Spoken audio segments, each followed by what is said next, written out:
Welcome to the Finding the Magic podcast, where books come alive. I'm Tricia Copeland, a fiction author and host of this show. If you love books, finding great reads, and hearing about the story behind the story directly from the authors, this is the place for you. Whether you like fantasy, science fiction, dystopian, or romance titles, I think you'll find something to love in my playlist. Listen in to discover something magical about a book or two today. Welcome, Mark. Hi there. How are you doing, Tricia? I'm good. How are you? Good, good. Really, really good. It's a beautiful day here. Good.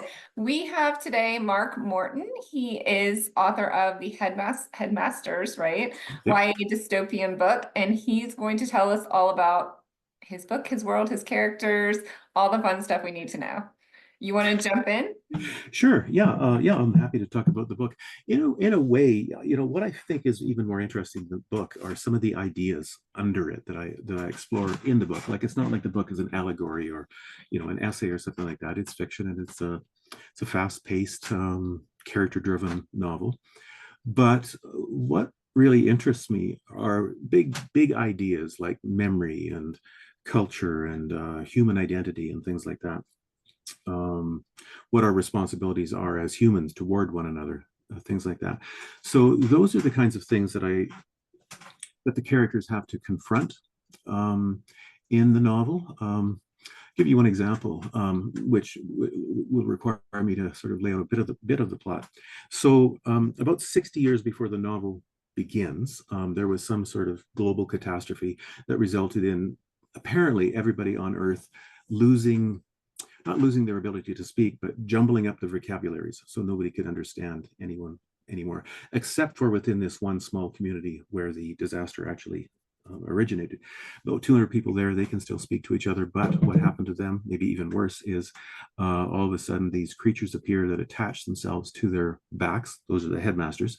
They look like plate-sized water beetles, sort of, and they have these little tentacles or coils that they put into your brain. And for about 18 hours of every day, they can control humans. They can control humans' actions. If a person tries to do something the headmaster doesn't want, they can give them a jolt of pain. And then ultimately, if the headmaster wants to, they can also just give them a blast of neurotoxin and the human will die. Now, because it's happened for about 60 years, every time a headmaster gets passed from one person, like let's say one generation to the next generation to the next generation, there's sort of 3 generations, the memories of those earlier hosts get transferred as well to the new person. And if that new person inadvertently kind of triggers memories from one of the earlier hosts, that can be disastrous. I think of it as like trying to run 2 operating systems on a computer at the same time. It just doesn't work. And that can, at the very least, it's very painful. And if it happens sort of a second time, your brain is just fried. You just die. So they have created a culture in this small community, or actually not a culture. They have created a protocol within this community that nobody talks about the past, because if you talk about the past, that might trigger some of these previous memories. So the characters have to exist, and Maple, the protagonist, she's about 12 when the novel starts and 20 when it's over. So she's growing up in a society, not a society, she's growing up in this community, very remote community, where the past is just not known. You can't talk about the past, even her own past. She can't really talk to anybody. So, I'm kind of exploring what would it be like, to not know what your community's past is, not know what your culture's past is, and not even be able to talk about your own past with anybody. How does that affect identity? And, for the vast majority of people in the community, it has totally dehumanize them. They're almost like automatons. Even when the headmasters aren't controlling them, it's just like they're going through the motions of life. And to me, that's in the bigger picture, that's, again, I don't want to say it's an allegory, but all around us in this world, we have all kinds of people who are in hopeless situations, whether it's because of poverty or global conflict or living in inner cities. In Canada, we have a terrible history with how Indigenous people, First Nations people were treated here for hundreds of years. So there's communities everywhere who I think feel downtrodden and hopeless, and just like Maple and her community.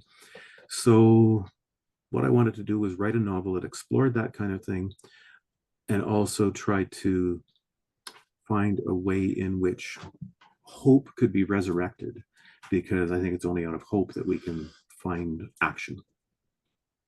That is such an amazing premise to explore that idea, because, I mean, the headmasters are making sure that the humans can't remember that this has been going on, or don't know that this has been going on for 3 generations. So they almost don't even think to get out of it, right? Exactly. You're right. You just become a robot. You're just doing the same thing every day without even contemplating that your life could be more or different or better, right? Yeah, and there's smaller analogs to that too. I mean, maybe less menacing, but like my kids, certainly my 2 youngest kids, I mean, they grew up with the internet and cell phones and stuff like that, and to them, that's how life has always been. There's always been this social media presence, and I think they can't really imagine what it would be like not to have that. Right. Well, it's interesting. I was talking with another friend, and she said she heard a study that they were talked to like a group of young adults, like high school students, teenagers, and they asked them, okay, well, if you, and you know, this is in the United States, so I don't know if you had slavery in Canada or not, but obviously we did here. And they asked all of them, if you lived in the South, would you have been a slave owner? And of course, the resounding answer was like, no, I would have never done that. But can you really put yourself in that place? Or can you really say that without having been in that place? Like if you were born into that family that relied on this for your well-being, like would it just have been natural and normal and accepted, and you would have had slaves, right? Exactly. So like thinking about, it's sort of the same premise, like what are you going to do now? So is this a standalone book? Do we get to know a little hints about what's going to happen? Well, I wrote it as a standalone book, but at the same time, I put sort of little, what they call it, with the young people call them Easter eggs, sort of, so that if I get a sequel, you know, I can pull those in. I have written a second, and I'm in the middle of writing a third book, but they aren't related to the Headmasters, because I wanted to get the Headmasters out there and published before it made sense to write a sequel.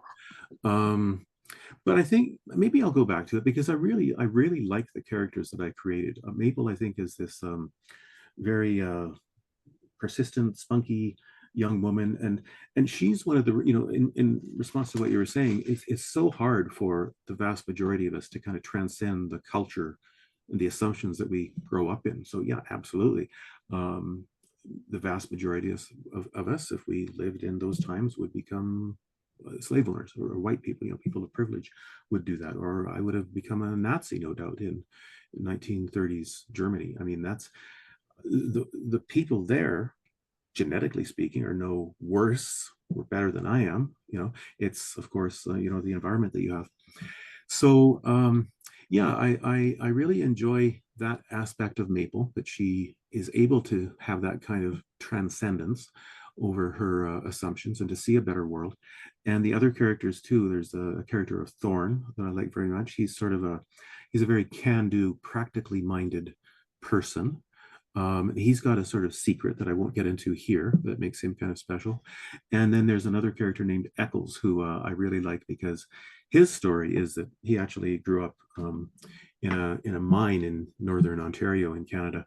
And the original people in that mine, who also survived this global catastrophe, they came from places like England and South Africa and Texas and Newfoundland, places where there are very different ways of speaking, very different accents. And so by the time that Eccles, a fairly young man, comes around, all of those forms of English have kind of merged and blended together, and so he has a very distinctive, unusual way of speaking, and that was a lot of fun to create that kind of character and to create his speech patterns. So yeah, quick answer, I hope to write a And so it sounds like the people in the society Are they having relationships with people outside? No, not at first. Like Okay. at first, as far as they know, the rest of the world is gone. Okay. As the novel, as you get three-quarters of the way into the novel, they do realize, or at least Maple finds out, that there is at least one other community that has survived, by virtue of them being down deep down in this nickel mine in northern Ontario. But yeah, for all other purposes, the world is uninhabited by other people. Okay. And it sounds like, I mean, 8 years is a long time to span one book. Mhm. How do you do that? That just seemed to come very naturally. I worried about that. I thought, oh, am I going to have like part one, part two, 4 years later, things like that, do it in a very deliberate way. But I didn't. It just, as the book progressed, she grew up with it. I mean, there are most cartoons or most comics, of course, the characters don't age. Charlie Brown is still the age, years old or whatever. And now 80 years later, there are a few newspaper comics where the characters actually do age. And so it just seemed, as the plot progressed, that the characters just naturally aged and became more mature. So I didn't find that to be a challenge. I think what sometimes became more of a challenge was just trying to maintain that the worldview that they, or most of them, have, because it is such a constrained worldview. Not knowing that, in fact, they can't even leave this community. If they try to leave, the headmasters will sense them coming up with that plan and will give them a shock or even just kill them. So they are extremely isolated, not just in terms of geography, but also in terms of, as I said, history and memory and social relations, things like that. And it was sometimes hard to create that, because that's so different from my world or our world, where everybody's connected. And we know all kinds of things that are happening globally. So it was hard to keep imagining what it would be like to have such a small world. Right. I always have to put like things next to my computer that reminds me of the personality in the world, Yeah, yeah, what's going on and what their perspective is and where they yeah, are. I don't yeah, know if you do the same. yeah. But so do the characters also have families? I mean, do they have those family bonds? The family unit has also actually kind of mostly disintegrated in the novel. And that's partly because one of the awful things about the headmasters is they want to control they want to control female reproduction. Might sound familiar.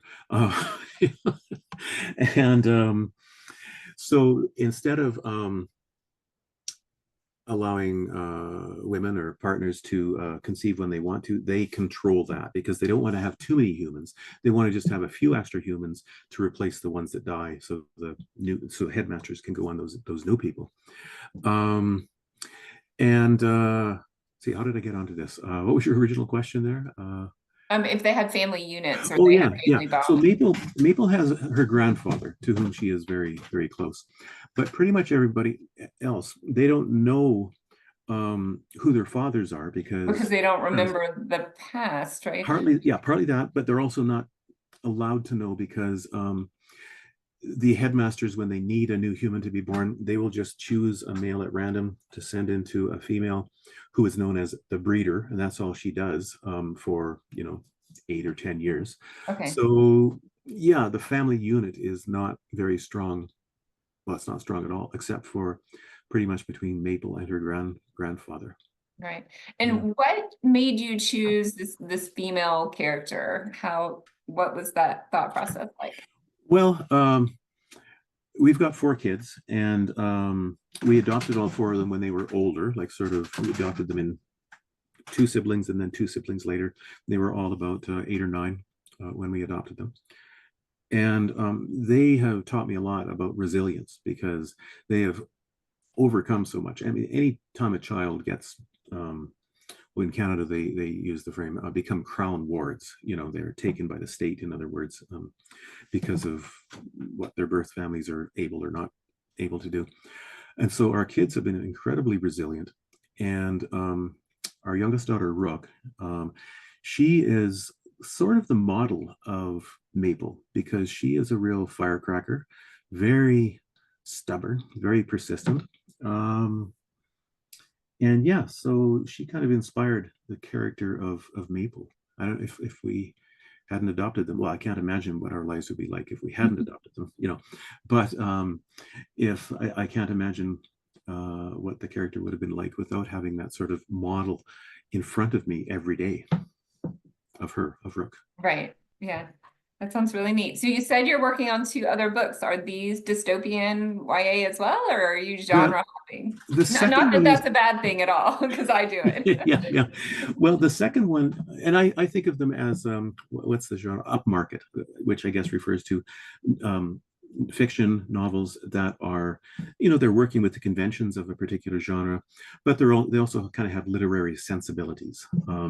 The example that I really, really admire is Station 11 by Emily St. John Mandel, which is dystopian, but it's also a very sophisticated novel.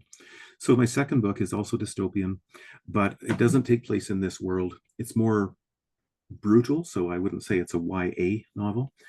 And then the one I'm working on right now, and that one I'm trying to shop out to people, to agents and publishers. The third one, no, it's not dystopian, but it's kind of got some magic.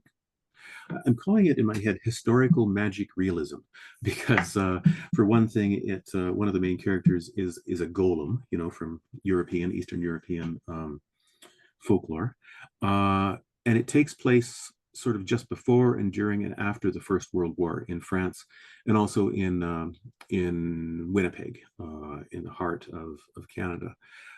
So there's a lot of historical things that are happening at the same time that there's this golem who is influencing the plot.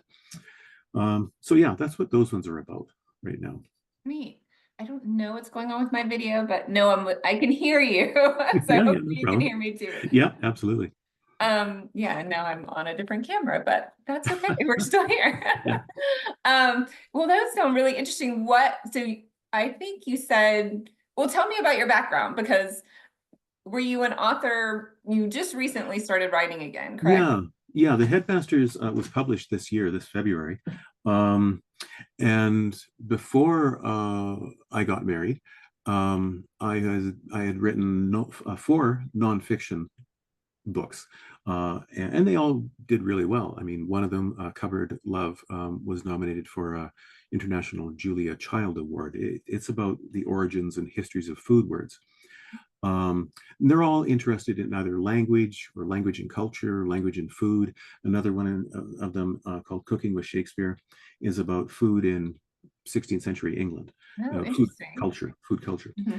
So, and then we adopted these kids, and my writing career and my wife's writing career, she's also a writer, came to an end while we were raising them for about 17 years. And then as they became more independent, I wanted to start writing again. But I was kind of tired of writing nonfiction. Just didn't have the brain for it anymore, actually. My earlier nonfiction books, I had to have a memory that I could hold all kinds of facts at the same time. I just can't do that anymore. Plus, I just wanted to draw upon, sort of my imagination more, explore that. And, having read so many stories and books to the kids as they were growing up, that also influenced me. So it was a kind of an unwitting transition from nonfiction to fiction, due to life circumstances, I guess. But it feels like the right place. I'm never going to write anything that's nonfiction again, I'm sure. Yeah, it seems like those books would be really cool to bring some of that knowledge into what you're writing today, right? I mean, with the historical magical realism or historical fantasy, you could definitely bring some of that language and culture and into those. Absolutely. And they're all of them, of those nonfiction books, or 3 of them anyway, are very concerned with language very directly. And language issues are also in the Headmasters, and especially in the second novel is called The Changelings. And so I think everybody has certain certain aspects of the world that they find really interesting. And for me, one of them is language. Another one of them is memory. And I think that probably comes out in anything that a person creates. Right. Yeah. So when you first told me about the idea for the headmasters, I thought, well, it sounds like the biblical story of Babylon, right? Where Yeah. he was punishing them for their sins, and Yeah. now they can't understand each other. So it's kind of like their memories are wiped, or at least they can't communicate with each other. So their memories are, Exactly. Yeah. for all intents and purposes, gone, right? Yeah. I mean, most ancient cultures have a myth like that, a myth similar to the Tower of Babel. And again, those are such deep archetypes in the human mind that I guess it's interesting that so many cultures have that. And I also find it interesting that it's even still speaks to me, and that I'm working on that, or working with that in the Headmasters. Well, that's interesting, because I didn't know that other cultures had those legends too. So, but does that mean it's a primal human fear that we wouldn't be able to communicate with other people? It's primal. I don't know if it's a fear necessarily. But yeah, it's very deep. It's, it's what Carl Jung would call an archetype. It's built into us in the same way that for most birds, the song that they sing is hardwired into them. You can take a robin and raise it by itself so it never hears another robin song, and it will grow up singing a robin song. I don't know how the DNA does that, but it does. Same thing with something like the flood myth. Almost all cultures have the myth of a flood happening sometime in the past. Yeah, I just find that fascinating that humans are like that we've got all those myths and archetypes that we continue to draw upon. Right. Yeah. So somehow, well, obviously, our DNA is very similar across, Yeah. probably 0.00001% between me and, someone who lives in Africa. Yeah. Yeah. So that kind of makes sense that we have that hardwiring in our brains. Yeah. And somebody said, like, another author said the quote, there's only like 7 actual different plot lines or something, and every story is a version of one of those, right? I believe that, except I would go even further. The Canadian literary critic Northrop Frye, I mean, he was a very influential, sort of up there with Harold Bloom. And he said, and I'm quoting him here, he says, there is one story and one story only, the loss and recovery of human identity. Every story, every movie, every novel, in a way, is about that. And I won't give you examples of that, but I think it's true. At the deepest level, that's what all human stories are about: losing and then hopefully recovering, or not, identity.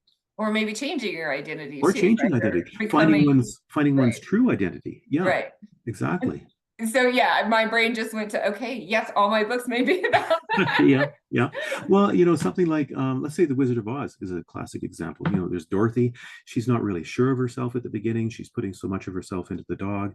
She gets taken away to a different world where she feels totally out of depth.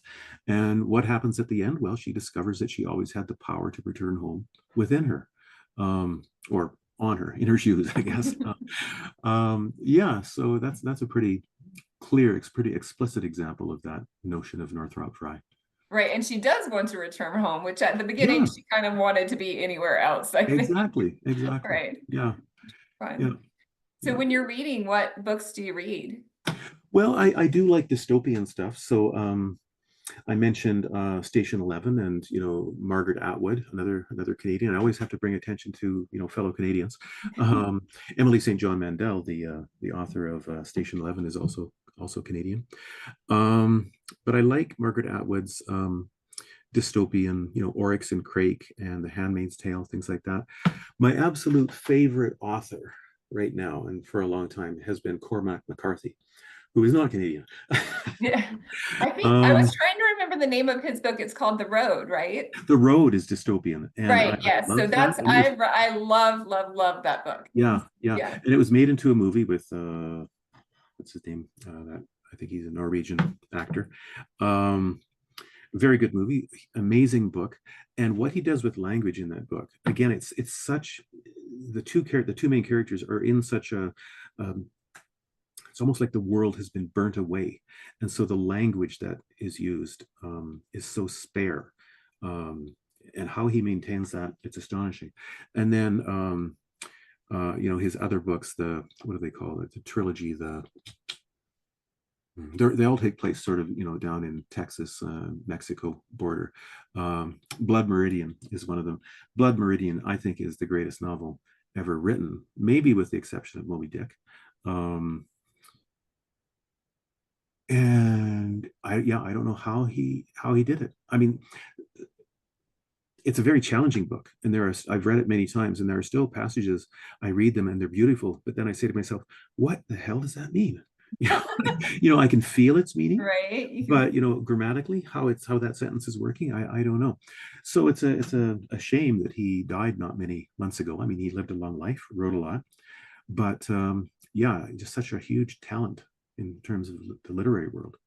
I will have to look up his other books, because I don't know why that's the only one I've read, but yeah, maybe it wasn't when I was in school. So the one with the pony, All the Pretty Horses is another one of his. I think that also was made into a movie. People keep talking about wanting to turn Blood Meridian into a movie. And then they try, and they throw up their hands, and they say, I don't know how this could possibly be made into a movie. Maybe it can't really be translated in pictures. Yeah. Interesting. Yeah. Or maybe nobody can discuss. Everybody has a different opinion on what it actually means, right? That's right. Yeah. So I read that. I'm certainly reading more contemporary stuff than I used to. Like I have a PhD in 16th century literature. So for a decade of my life, that's all I read was stuff from the 16th century. And then for a long time, all I read were the classics of the English canon.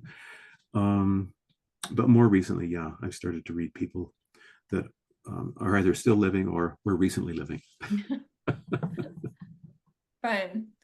So you have your next two books coming out. One is the Changeling. The Changelings. Yeah, it's finished, I think. Okay. Or maybe I should put it this way. This is another thing that I'm taken from the literary critic Northrop Frye, is the distinction between completed and finished. So it's completed in the sense that I think all the parts are there, but it's maybe not finished in the sense that I still have to go into it and massage and use sandpaper on some parts of it, stuff like that. Right. Yeah. No, there's always those. Yeah. So that I'm sending around to agents and hoping somebody will take it. And then the third novel, haven't even started to think about sending that out yet. I'm only about halfway through that one. And when I sometimes I just feel like I can't sit down with something like a novel that I'm writing, and so I've also written some short fiction. That's fun. I've even tried my hand at writing some poetry, including a sonnet recently. I think it's just great to be creative. I like visual arts as well. I like taking photographs and editing them and manipulating them with Photoshop or whatever. That too, I think is just that drive is kind of built into me, as it is to so many people. Again, I'm just in such a privileged position that I can pursue that. Most people in the world, billions of people in the world, can't do that. They're spending their energy trying to stay alive. Right. I think it is definitely a luxury. Yep, for sure. Well, fun. This is my favorite question to ask authors. Hopefully it won't stump you. And if you want to pick one of your books, that's fine. So if I ask you, what do you want a reader to take away from your book? What is like the main thing, if you had to pick an idea, a feeling, or experience, what would that be? I think it would be that life is or can be really, really hard, but we have to find and maintain hope. And then once we do that, we have to help each other. That's kind of why we're here as humans, is to help each other. I love that. Yeah. I'm going to pick up your book. I'm really excited to read it. Tell us where we can find it. Well, it's on Amazon and Barnes and Noble and all those places. A lot of people prefer to go to their local bookstore if it still exists, and they can certainly order it. My website is markmorton.ca, and there's links there to, you can buy it straight from the publisher. You can buy it as an ebook or as a physical book. The cover of it, I love the cover of it. The designer she just captured the feel of the book so well. So I read a lot of ebooks. I love that format, but yeah, it's nice to also hold an actual paper book in your hands. So yeah, if people want to go to markmorton.ca, they'll find all the links there. Great. Well, thank you so much. Thank you for being here and talking about your book. book. Thanks, Tricia. Take care. Have a good day. Bye-bye. Bye. I hope you enjoyed this episode of the Finding the Magic podcast. I'm your host, author and podcaster Tricia Copeland, and I love getting behind the scenes. If you like the podcast, make sure to subscribe and stop in each week to discover new authors and books. Thanks for listening, and until next time, keep finding the magic.